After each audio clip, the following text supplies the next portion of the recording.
មើលងាយប្តីរកស៊ីមិនឡើងប្តីប្រពន្ធតោងឲ្យមានការយល់ចិត្តគ្នាប្តីរកលុយបានតិចបានច្រើនមិនសំខាន់កុំបន្ទោសគ្នាផ្ទុយទៅវិញប្រពន្ធត្រូវដើរតួនាទីជាអ្នកប្រឹក្សាយោបល់និងលើកទឹកចិត្តទើបអនាគតប្តីប្រពន្ធបានល្អប្រសើរចំណុចមួយរបស់មនុស្សស្រីដែលសំខាន់បំផុតដែលបានធ្វើខុសហើយតែងតែមើលរំលងគិតថាអីតែចំណុចមួយហ្នឹងតែងតែធ្វើឲ្យបុរសជាស្វាមីជាប្តីឬក៏ជាដៃគូហ្នឹងដាច់ចិត្តឬក៏អស់ចិត្តហើយក៏ចាក់ចេញទៅដោយគ្មានស្ដាយសំណោះហើយចំណុចនេះផងដែរមនុស្សស្រីភាគច្រើនបានធ្វើវាហើយក៏ប៉ុន្តែអត់ព្រមទទួលស្គាល់កំហុសខ្លួនឯងទេគិតថាជារឿងតូចតាចនិយាយគ្រាន់តែចង់ឲ្យគេល្អក៏ប៉ុន្តែយើងអ្នកនិយាយយើងគិតថាយើងនិយាយចង់ឲ្យគេល្អតែគេអ្នកស្ដាប់យើងប្តីយើងហ្នឹងពេលខ្លះគឺគាត់ទទួលយកអាចំណុចហ្នឹងអត់បានទេជាពិសេសបើមនុស្សស្រីនៅទៅធ្វើអញ្ចឹងដដែលហើយដដែលទៀតគឺគេពិបាកត្រង់ហ្មងហាចំណុចហ្នឹងគឺការនិយាយស្ដីមិនសមរម្យឬក៏ការមើលងាយទៅលើដៃគូឬក៏ប្តីរបស់គាត់ហ្នឹងឯងមកដល់កន្លែងនេះមានពីរចំណុចមានមនុស្សស្រីខ្លះគាត់ល្អហើយគាត់ធ្វើល្អហើយតែប្តីឬក៏ដៃគូរបស់គាត់ហ្នឹងនៅតែចាក់ចេញទៅអាហ្នឹងបានន័យថាមកពីមនុស្សប្រុសហ្នឹងមិនល្អតែនេះសូមលើកបកស្រាយតែពីចំណុចមិនល្អរបស់មនុស្សស្រីដែលនិយាយមើលងាយប្តីឬក៏មិនឲ្យតម្លៃប្តីប៉ុន្តែបងប្អូនស្រីទាំងអស់គ្នាចូលកលេចមើលពីកំហុសខ្លួនឯងផងជួនកាលការបែកបាក់របស់ប្តីប្រពន្ធយើងមកពីកំហុសយើងដែរព្រោះយើងជាមនុស្សស្រីដែលមាត់ឆៅចូលចិត្តនិយាយស្ដីមើលងាយគេឲ្យតែពេលឆ្លោះគ្នាម្ដងលើករំលឹកយកមកឲ្យរឿងចាស់រឿងដែលគេធ្លាប់ធ្វើខុសពីយូរយារណាស់មកហើយលើកយកមកនិយាយជាចំណុចខ្សោយរបស់គេហ្នឹងមកទម្លាក់មកបំបាក់គេនិយាយឌឺដងផ្លែផ្កាមើលងាយពេលខ្លះប្តីគាត់ត្រំបានណាប្តីគាត់ខ្លះគាត់កាចគាត់កើតទៅជាអំពើហិង្សាក៏ដោយសារតែយើងជាមនុស្សស្រីហ្នឹងដែរណានិយាយមាត់យើងហ្នឹងវាមិនដឹងអីមាត់អត់គម្របនិយាយអត់ដឹងពេលអត់ដឹងកលៈទេសៈ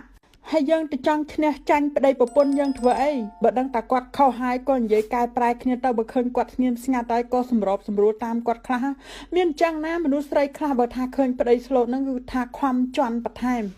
ហើយសូមអភ័យទោសដល់បងស្រីទាំងអស់គ្នាណាព្រោះថាឃើញថាចំណុចកន្លែងនេះគឺថាមនុស្សស្រីយើងភាគច្រើនបានធ្វើខុសដោយមិនដឹងខ្លួនចាត់ទុកថាវាជារឿងតូចតាចតែនេះហើយជាកំហុសដែលធ្វើឲ្យមនុស្សប្រុសពិបាកត្រំជាមួយយើងខ្លាំងហើយក៏អាចកើតទៅជាអំពើហិង្សានៅក្នុងក្រុមគ្រួសារដែរបងប្អូនស្ត្រីទាំងអស់គ្នាត្រូវចាំណាមនុស្សប្រុសឬក៏ប្តីយើងហ្នឹងណាគាត់បើសិនជាត្រូវអ្នកដតីអ្នកខាងក្រៅមិត្តរួមការងារកន្លែងធ្វើការណាក៏ដោយដែលគេមើលងាយគាត់មើលស្រាលគាត់មិនសូវឈឺខ្លាំងដូចជាប្រពន្ធគាត់ដែលរស់នៅជាមួយគាត់និយាយស្ដីអាក្រក់ជេរមើលងាយមិនដែលឲ្យតម្លៃគាត់ឈឺចាប់ណាវាដូចតែយើងអញ្ចឹងដែរហ្នឹងណាយើងជាប្រពន្ធនេះបើសិនជាត្រូវប្តីឬក៏ដៃគូរបស់យើងមកនិយាយស្ដីជេរប្រមាថមើលងាយមិនឲ្យតម្លៃយើងក៏ពិបាកទ្រាំដែរគ្មានមនុស្សណាចង់នៅក្បែរមនុស្សដែលមិនឲ្យតម្លៃខ្លួននោះទេទោះបីស្រឡាញ់ខ្លាំងប៉ុណ្ណាយូរទៅក៏គង់តែសាបក៏គង់តែអស់ចិត្តព្រោះតែរឿងតូចតាចពាក្យសម្ដីមើលងាយមិនឲ្យតម្លៃគ្នានឹងឯងមនុស្សប្រុសបើបែកពីយើងទៅគេនៅតែនឹកយើងនឹងឯងបើសិនជាយើងជាមនុស្សស្រីល្អគេអាចស្ដាយក្រោយដែលគេធ្វើខុសចំពោះយើងតែបើសម្រាប់យើងជាមនុស្សស្រីដែលមិនឲ្យតម្លៃនិយាយមើលងាយជេរស្ដីគេគ្មានទៅនឹកយើងអីបានតែបែកឲ្យបែករហូតបែកមួយជីវិតគេមិននឹកនាទៀតទេបាននិយាយពាក្យទាំងអស់នេះទៅកាន់ប្តីរបស់អ្នកទោះបីជាងាយជាពាក្យលេងសើចក៏ដោយ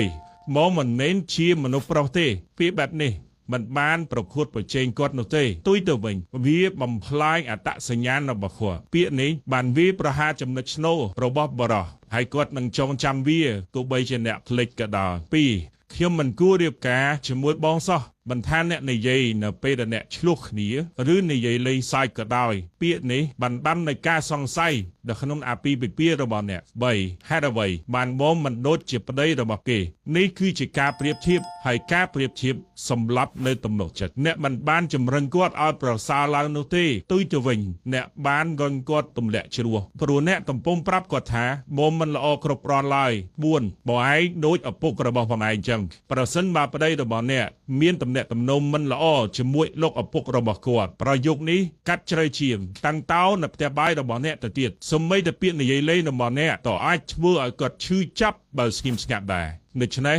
ជាថែរក្សាអណ្ដាតរបស់អ្នកកុំនិយាយលេងកុំនិយាយដោយមើលងាយប្តីពាក្យដែលអ្នកនិយាយលេងសើចភាគច្រើនគឺជាពាក្យដែលលាក់ជ្រៅនៅក្នុងចម្រៃចិត្តរបស់អ្នកមនុស្សប្រុសកម្រនិយាយអ្វីដែលនៅក្នុងចិត្តរបស់គាត់ណាស់ប៉ុន្តែគាត់ក៏ងាយស្រួលប៉ះពាល់ផ្លូវចិត្តដែរ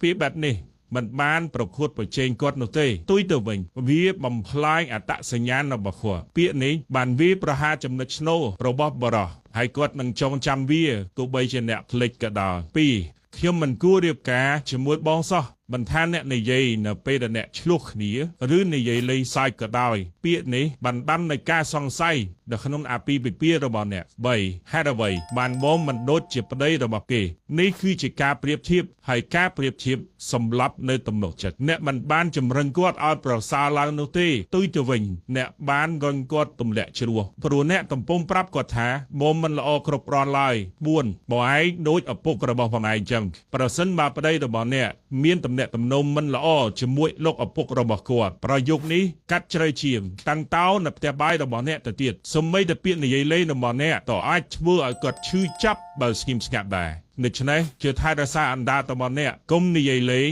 កុំនិយាយដោយមើលងាយប្តីពាក្យដែលអ្នកនិយាយលេងសើចភាគច្រើនគឺជាពាក្យដែលលាក់ជ្រៅនៅក្នុងចម្រៃចិត្តរបស់អ្នកមនុស្សប្រុសកម្រនិយាយអ្វីដែលនៅក្នុងចិត្តរបស់គាត់ណាស់ប៉ុន្តែគាត់ក៏ងាយស្រួលប៉ះពាល់ផ្លូវចិត្តដែរពេលឆ្លោះគ្នាស្ដាយក្រោយណាស់មិនគួរយកប្តីសោះមានប្តីវេទនាផ្លូវចិត្តពេលត្រូវគ្នាអរគុណបងដែលចូលមកក្នុងជីវិតអូនមកពេលខឹងប្តីអាងអីធ្វើអីខុសដឹងខ្លួនឯងហើយអត់និយាយប្រាប់គេតាមត្រង់ហើយអាងអីដឹងខ្លួនឯងហើយត្រូវចាំប្តីប្រពន្ធដូចដាតនឹងថ្មិញដូចចានដែលនៅក្នុងរាវតែងតែប៉ះទង្គិចគ្នាខ្លះហើយជាប្តីប្រពន្ធដែលល្អបើអូនជាភ្លើងបងត្រូវតែជាទឹកបើបងជាភ្លើងអូនត្រូវតែជាទឹកវិញម្ដងកុំមកពេលស្រឡាញ់ប្តីជ្រឿងបត់ឧត្តមស្វាមីដល់ពេលខឹងប្តីជ្រឿងបត់ចិត្តខុសពីមុនដល់ពេលមានរឿងអីតិចតួចខឹងគ្នាឆ្លោះគ្នាជេរគ្នាផ្អើលគេផ្អើលឯងអស់ហើយត្រូវចាំប្តីប្រពន្ធណាបើសិនជាអន់ចិត្តជាមួយគ្នាឆ្លោះគ្នាកុំលាក់ទុកយូរកុំសំងំលាក់ទុកកុំបៀមទុកយូរពេកណាព្រោះយូរទៅថ្ងៃក្រោយវាអាចផ្ទុះទៅជាបញ្ហាធំបានត្រូវនិយាយគ្នាដោយសន្តិវិធីចិត្តតិចកុំយកកំហឹងទៅជះដាក់គ្នាជាពិសេសប្រពន្ធបើចង់និយាយឲ្យប្តីស្ដាប់ណាកុំតន់ស្រែកលោឡាជេរបតិចផ្ដាសាប្តីនឹងកដាលមុខគេហ្នឹងណាបើឃើញបើដឹងថាប្តីយើងខុសហើយយើងជាប្រពន្ធនេះត្រូវធ្វើចិត្តឲ្យធ្ងន់សិនសង្កត់ចិត្តខ្លួនឯងសិនខំមាត់ត្រំអត់សិនណាចាំដល់ពេលវេលាចាំនិយាយកុំតន់អាខឹងកុំតន់អាជេរប្តីនៅមុខគេកុំឲ្យគេដឹងរឿងយើងកុំឲ្យគេឃើញថាប្តីប្រពន្ធយើងនេះឆ្លោះគ្នាជាពិសេសកូនយើងត្រូវប្រយ័ត្នកុំឲ្យខ្លាយជាគំរូអាក្រក់ដល់កូនណាប្រពន្ធខ្លះរស់រឿងឆ្លោះប្តីអាម៉ោងពេលញ៉ាំបាយគឺគាត់រអ៊ូដូចឃ្មុំគាត់និយាយចេះនិយាយចោះខឹងប្តីគាត់លើកទោសកំហុសប្តីគាត់មកជាហោហែអញ្ចឹងរហូតដល់អាញ៉ាំបាយនឹងមិនត្រង់មាត់ញ៉ាំបាយមិនចូលមាត់កើតទៅជាបញ្ហាឆ្លោះគ្នាអាពេលកំពុងម៉ោងបាយហ្នឹងក៏មានដែរព្រោះមនុស្សតកាលណាកំពុងតែឃ្លានខឹងណាទាំងយើងទាំងគេអាម៉ោងបតោសវាខ្វះណាស់ហីបានមកបតោសអាម៉ោងបាយណាកំពុងមកពីធ្វើការហត់អាចូលមកដល់ផ្ទះមិនតាន់បានបាយចូលមាត់ផងរੂរឿងឆ្លោះគ្នាបាត់បើយើងខឹងប្តីខុសត្រូវអីយើងដាំបាយធ្វើម្ហូបទុកឲ្យហើយសិនទៅឲ្យគាត់ប្រសាឲ្យឆ្អែតសិនទៅមើលតែក្បាលប្រលប់ឡើងដល់ម៉ោងគេងចាំដាស់តឿនគាត់និយាយប្រាប់គាត់ពីកំហុសដែលគាត់បានធ្វើអញ្ចេះមួយអញ្ចេះពីរលើកហេតុផលមកបញ្យល់ប្រាប់គាត់ប្រាប់ដោយចិត្តត្រជាក់ប្រាប់ឲ្យច្រើនដងឲ្យគាត់ដឹងថាយើងចង់ឲ្យគាត់ល្អទៅប្រាប់គាត់ហើយប្តីបើឃើញចរិតយើងល្អដែរប៉កែដែរមើងម៉ាត់ដឹងខុសដឹងត្រូវដែររឿងអីដែលគាត់មិនស្ដាប់យើងកុំឲ្យតែយើងនេះឆេវឆាវមិនដឹងអីអូខេមកដល់ចំណុចនេះសូមបញ្ជាក់បន្តិចបងប្អូនស្រីខ្លះគាត់ថាខ្ញុំនិយាយតែគេមិនស្ដាប់បងប្អូនស្រីបើយើងធ្វើល្អហើយគេមិនស្ដាប់យើងជារឿងផ្សេងមួយទៀតអាហ្នឹងយើងដឹងហើយថាត្រូវធ្វើមិនត្រូវតែចិត្តដែរមនុស្សអាចត្រាំបានមានដែនកំណត់ប្រផុតដែនកំណត់ដែរគ្មានណាគេត្រាំទេអូខេកុំខឹងប្តីបាយក៏មិនដាំអាងអីធ្វើអីដឹងខ្លួនឯងហើយខឹងចង់ឲ្យគេដឹងតែយើងនេះអត់ព្រមប្រាប់គេហេអាមិនគេដឹងហើយមានប្រពន្ធខ្លះមួយចំនួនតូចណាបងប្អូនខឹងប្តីអីតិចតួចអត់និយាយគ្នាអត់ដោះស្រាយគ្នាទេរត់ទៅផ្ទះម៉ែឪបាត់ចាំឲ្យប្តីទៅសុំទោសទៅលួងធ្វើចរិតដូចកូនក្មេងបើខឹងអីមិនក៏មិននិយាយត្រង់ឲ្យចំទៅនិយាយប្រឆិតប្រឈៀងឌឺដងប្តីខ្លះគាត់មិនយល់មែនណាខ្ញុំមិនមែនកាន់ជើងប្តីទេមែនតាតែឃើញប្រពន្ធខ្លះអាងតែប្តីស្រឡាញ់គឺបានដៃធ្វើបាបប្តីមែនតើហ ហើយបើនៅតែស្រឡាញ់គ្នាបើខ្វះគ្នាមិនបានទេកុំចង់ចាញ់ឈ្នះគ្នាធ្វើអីខឹងគ្នាបានតែកុំខឹងគ្នាយូរទុកពេលគិតគូររកស៊ីរកលុយសាងក្តីសុខភាពមង្គលគ្រួសារវិញល្អជាងណា